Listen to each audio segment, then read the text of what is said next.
101.5 FM Akashvani Kannur.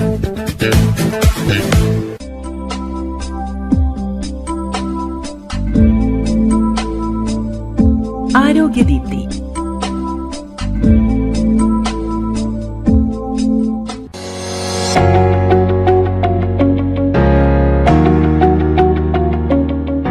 രോഗലക്ഷണങ്ങൾ തിരിച്ചറിഞ്ഞ് യഥാസമയം ചികിത്സ തേടിയില്ലെങ്കിൽ അപകടകരമായേക്കാവുന്ന ഒന്നാണ് എലിപ്പനി. എലിപ്പനി മൂലമുള്ള ദുരന്തങ്ങൾ ഒഴിവാക്കാൻ രോഗം നേരത്തെ തിരിച്ചറിഞ്ഞ് ചികിത്സ എടുക്കേണ്ടതും ശരിയായ പ്രതിരോധ മാർഗങ്ങൾ സ്വീകരിക്കേണ്ടതും അത്യാവശ്യമാണ്. ഇന്നത്തെ ആരോഗ്യദീപ്തിയിൽ എലിപ്പനി, കാരണങ്ങൾ, ലക്ഷണങ്ങൾ, പ്രതിരോധ മാർഗങ്ങൾ ഈ വിഷയത്തെക്കുറിച്ച് കൂടാളി കുടുംബാരോഗ്യ കേന്ദ്രത്തിലെ ജൂനിയർ ഹെൽത്ത് ഇൻസ്പെക്ടർ വി സത്യനുമായി TK ഉണ്ണികൃഷ്ണൻ നടത്തുന്ന അഭിമുഖം. നമസ്കാരം സർ. ഇതിപ്പോൾ മഴക്കാലമാണ്. മഴക്കാലത്ത് പല പ്രദേശങ്ങളിലും വെള്ളം കയറിയിട്ടുണ്ട്, വെള്ളക്കെട്ടുണ്ടായിട്ടുണ്ട്.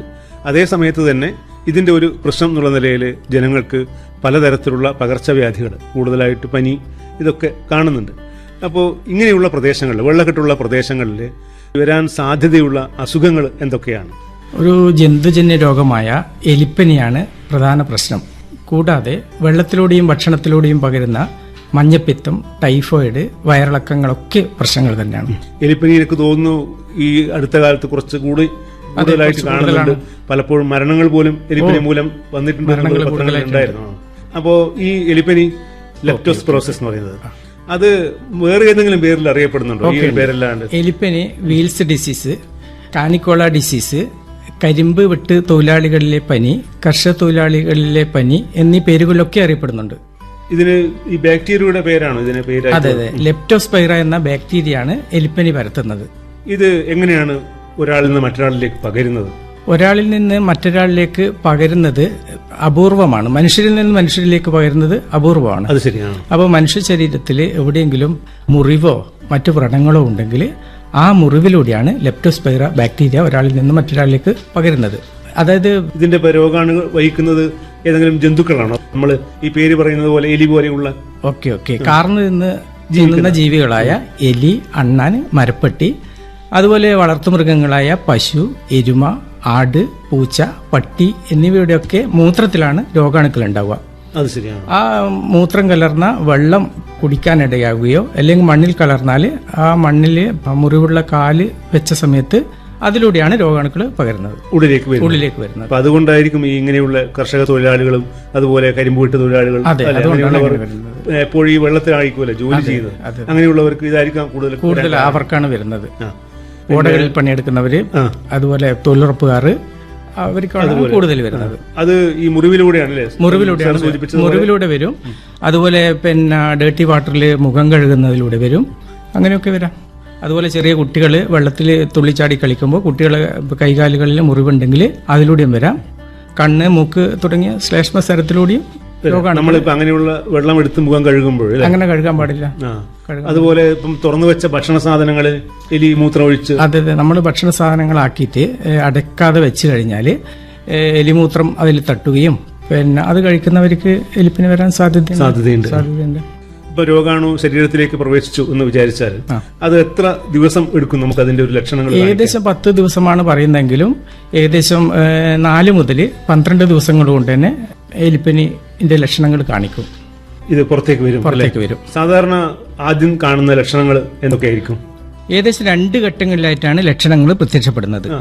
ആദ്യഘട്ടത്തിൽ ഇടവിട്ടുള്ള ശക്തമായ പനി, കാലിലെ പേശി വേദന ഉണ്ടാവും, അതുപോലെ ശരീരവേദന ഉണ്ടാവും.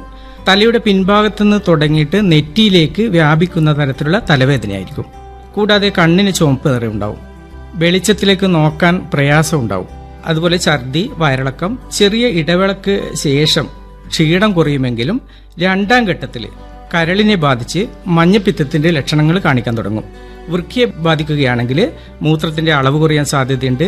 അതുപോലെ ശ്വാസകോശങ്ങളെ ബാധിക്കുകയാണെങ്കിൽ ചുമ, നെഞ്ചുവേദന, ഹൃദയ ചംക്രമണ വ്യവസ്ഥയെ ബാധിക്കുകയാണെങ്കിൽ തൊലിപ്പുറത്ത് ചുമന്ന് തടിക്കുക, മൂക്കിൽ നിന്നും മറ്റും ചോര വരിക, മൂത്രത്തിന് ഇരുണ്ട ചുമപ്പ് നിറം അതേപോലെ ദഹനവ്യൂഹത്തിലെ രക്തപ്രവാഹം എന്നിവയൊക്കെ ഇതിന്റെ ലക്ഷണങ്ങളാണ്.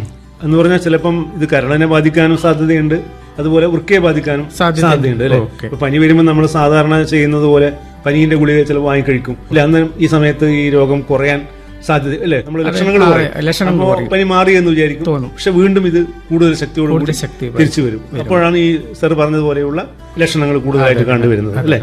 അപ്പൊ നമ്മളിത് പരിശോധിക്കണമെന്നുണ്ടെങ്കിൽ അല്ലെ, ഇത് രോഗം നിർണയം നടത്തണം എന്നുണ്ടെങ്കിൽ സാധാരണഗതിയിൽ എന്ത് പരിശോധനയാണ് ചെയ്യുന്നത്? അതായത് രക്തം പരിശോധിച്ചിട്ട് കണ്ടുപിടിക്കാം, മൂത്രം പരിശോധിച്ചിട്ട് കണ്ടുപിടിക്കാം, അതുപോലെ രക്തത്തിലെ സിറം മാറ്റിയിട്ട് അതിന്റെ പരിശോധന വഴി കണ്ടുപിടിക്കാം.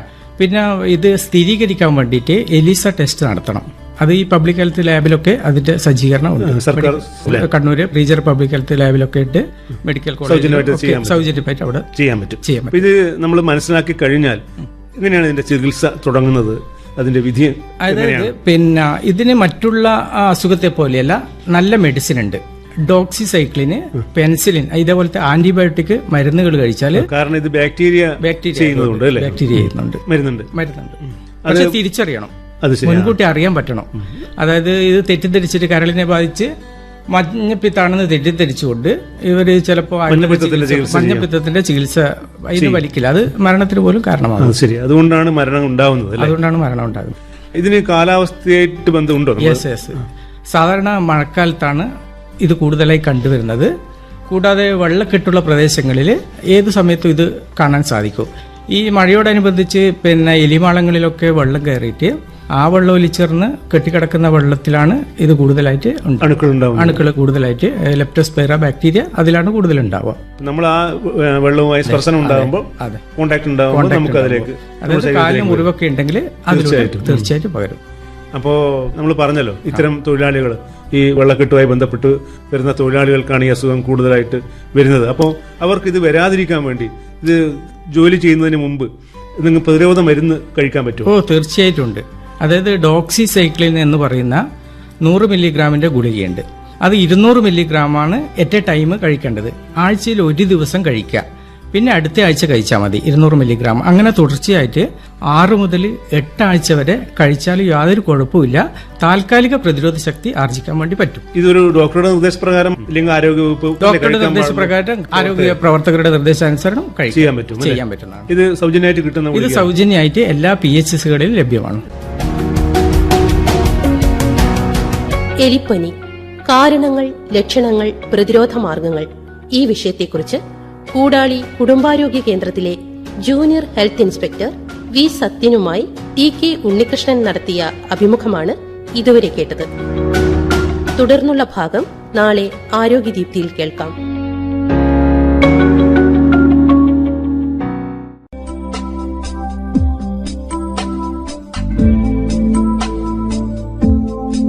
ആരോഗ്യദീപ്തി തിങ്കൾ മുതൽ ശനി വരെ ഉച്ചയ്ക്ക് 12:40.